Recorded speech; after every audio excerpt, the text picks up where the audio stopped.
कोल्हापूरच्या पन्हाळ्यामधील बोरगावामध्ये जमिनीच्या वादामधून एकावर प्राणघातक हल्ला करण्यात आला। बांधकाम करण्यासाठी इंजिनियरला जागा दाखवत असताना शेजारच्या कुटुंबातील 5 जणांचा हल्ला। संभाजीनगरच्या खंडाळा गावामधील खून प्रकरणातील 7 आरोपींना अटक। हल्ल्यामध्ये जखमी तरुणाचा उपचारादरम्यान मृत्यू।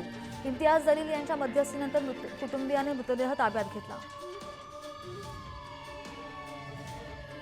कोल्हापूरच्या शहापूरमध्ये जुन्या वादामधून मित्राचा खून केल्याच्या घटनेमुळे खळबळ। जुन्या वादामधून मित्राच्या डोक्यावर, तोंडावर, मानेवर कोयत्याने सपासप वार करण्यात आला। जळगावच्या रावेर शिवारामधील अॅल्युमिनियमच्या तारांच्या चोरी प्रकरणी दोघांना अटक करण्यात आली। शेतांमध्ये सोलार प्रोजेक्टसाठी ही तार आणण्यात आली होती, जी जप्त करण्यात आली।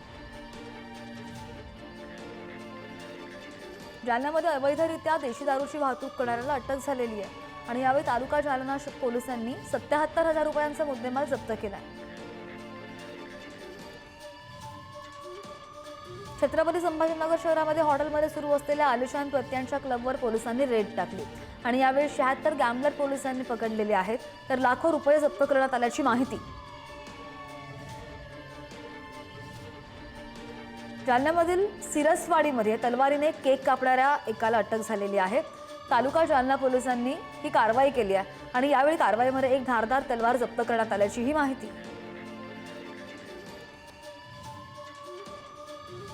यवतमाळच्या महागावमध्ये फोन पे ॲपचा वापर करून एकाची ऑनलाईन फसवणूक। 2 लाखांहून अधिक रुपयांच्या फसवणुकीची घटना उघडकीस आली। महागाव पोलिसांकडून अज्ञाताविरोधात गुन्हा दाखल।